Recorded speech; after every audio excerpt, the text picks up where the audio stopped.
Hello friends, welcome to my YouTube channel. इस video में हम थ्योरम 8.7 करेंगे। If the diagonals of a quadrilateral bisect each other then it is a parallelogram.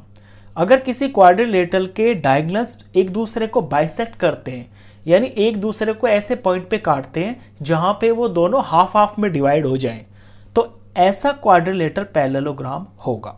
यहाँ ए B C D मैंने quadrilateral बनाया हुआ है। इसका ए सी और ये बी डी ये दोनों डायगोनल्स हैं। ये O पॉइंट पे इंटरसेक्ट हो रहे हैं और AO OC के बराबर है, यानी AC जो डायगोनल है ये बाइसेक्ट हो गया है दो इक्वल पार्ट्स में। ऐसे ही BD बाइसेक्ट हो गया है OB और OD दो इक्वल पार्ट्स के अंदर। अगर ऐसा किसी क्वाड्रिलेटरल के अंदर हो रहा है तो फिर वो पक्का पैरेललोग्राम होगा। ये थ्योरम है और इसे आपको प्रूफ करना है। तो पहले तो गिवन लिख लेते हैं। इन क्वाड्रिलेटरल ABCD के अंदर AO OC के बराबर है, OB OD के बराबर है। प्रूफ करना है आपको ABCD इज अ पैरेललोग्राम, कि ABCD एक पैरेललोग्राम होगा। अब पैरेललोग्राम प्रूफ करने के हमारे पास यहाँ तीन तरीके हैं। हमें पैरेललोग्राम की तीन प्रॉपर्टीज पता है। पहली प्रॉपर्टी तो ये है कि इसकी अपोजिट साइड्स इक्वल होती हैं, यानी ABCD के बराबर होती है और BC AD के बराबर होती है। अगर किसी क्वाड्रिलेटरल की अपोजिट साइड्स का पेयर बराबर हो तो फिर वो पैरेललोग्राम होता है। तो एक तो हम इस तरह से इसको प्रूव कर सकते हैं। दूसरा ये कि किसी क्वाड्रिलेटरल के अंदर अगर अपोजिट साइड्स का पेयर पैरेलल हो तो भी वो पैरेललोग्राम होता है, यानी AB अगर CD के पैरेलल हो और BC AD के पैरेलल हो तो भी वो पैरेललोग्राम होता है। और तीसरी एक स्पेशल प्रॉपर्टी होती है, उसमें एक ही पेयर से काम चल जाता है, यानी क्वाड्रिलेटरल के अंदर कोई एक साइड का अपोजिट साइड का पेयर पैरेलल भी हो और इक्वल भी हो तो भी वो पैरेललोग्राम होता है। तो ये तीसरा तरीका है। आप इन तीनों में से कोई सा यूज कर सकते हैं। मैं तीसरे तरीके से करूंगा क्योंकि यहां पे मेरे को बहुत कम लिखना पड़ेगा। तो शुरुआत करते हैं क्वेश्चन की। तो बेसिकली इस ABCD को पैरेललोग्राम प्रूफ करने के लिए मैं बस इतना शो कर दूंगा कि AB और CD ये दोनों पैरेलल हैं और ये दोनों लेंथ में भी बराबर हैं। AB is equal to CD। तो ये करते ही ये पैरेललोग्राम प्रूफ हो जाएगा। अब ये करने के लिए मेरे को इसके अंदर ये जो ऊपर वाला और नीचे वाला ट्राइंगल आप देख रहे हो, इन दोनों ट्राइंगल्स को लेके इनको मुझे कॉन्ग्रुएंट प्रूफ करना है। जब मैं इन्हें कॉन्ग्रुएंट प्रूफ कर दूंगा तो कॉरेस्पॉन्डिंग पार्ट से ABCD के बराबर आ जाएगी। तो शुरुआत करते हैं। प्रूफ यहां से स्टार्ट है।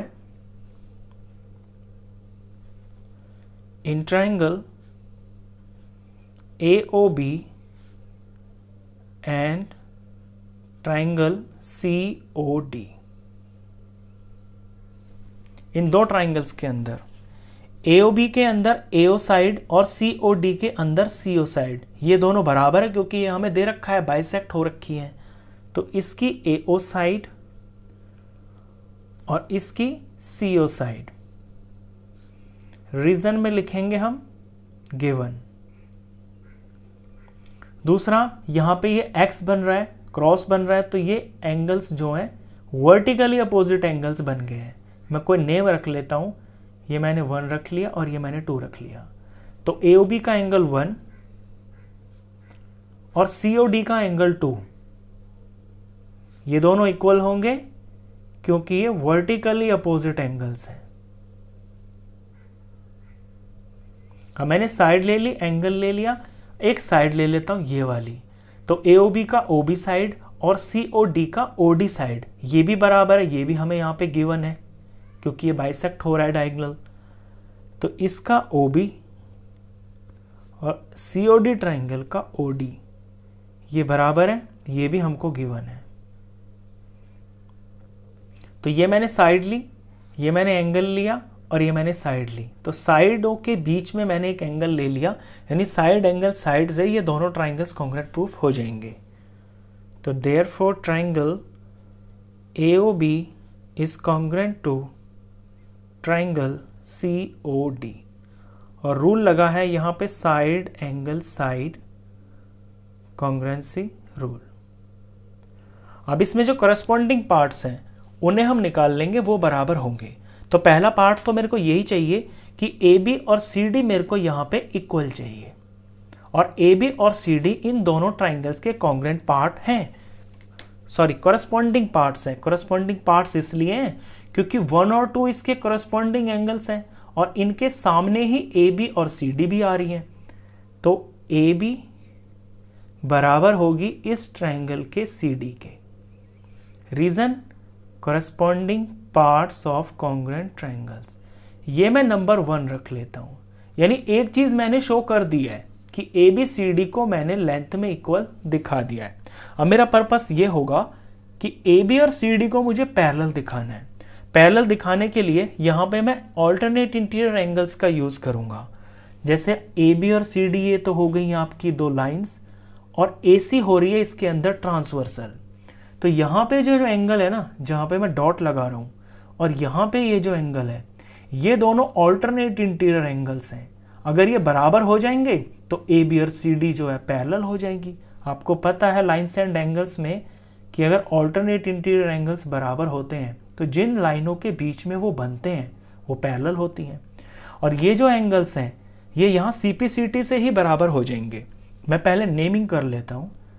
इसका नाम मैं 3 रख लेता हूँ और इसका नाम मैं 4 रख लेता हूँ। तो ए ओ बी के अंदर ये जो एंगल 3 है ये ओ बी साइड के सामने आ रहा है, और सी ओ डी के अंदर ये एंगल 4 ओ डी साइड के आ रहा है। ओ बी और ओ डी ये दोनों बराबर हैं, यानी ये कोरस्पॉन्डिंग साइड्स हैं, तो इनके सामने जो एंगल बने हुए हैं वो कोरस्पॉन्डिंग एंगल्स हैं। यानी ये एंगल 3 और एंगल 4 इन दोनों ट्राइंगल्स के कोरस्पॉन्डिंग पार्ट्स हैं। तो मैं लिख लूंगा angle 3 is equal to angle 4, और इसका भी रीजन यही होगा सी पी सी टी। अब ये मैंने बराबर तो दिखा दिए, लेकिन ये मेरे को लिखना भी पड़ेगा कि ये ऑल्टरनेट इंटीरियर एंगल्स हैं। Also these are alternate interior angles, therefore ये दोनों alternate interior angles हैं और ये दोनों बराबर भी हैं। तो जब ऐसा है तो जिन लाइनों के बीच में ये बन रहे हैं वो पैरेलल होंगी। तो therefore AB parallel to CD, ये मैं रिजल्ट नंबर 2 रख दूंगा। अब देखिए नंबर 1 में मैंने ये दिखा दिया कि ये दोनों साइड्स बराबर हैं।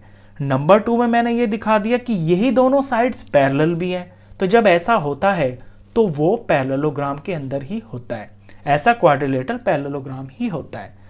तो फ्रॉम 1 and 2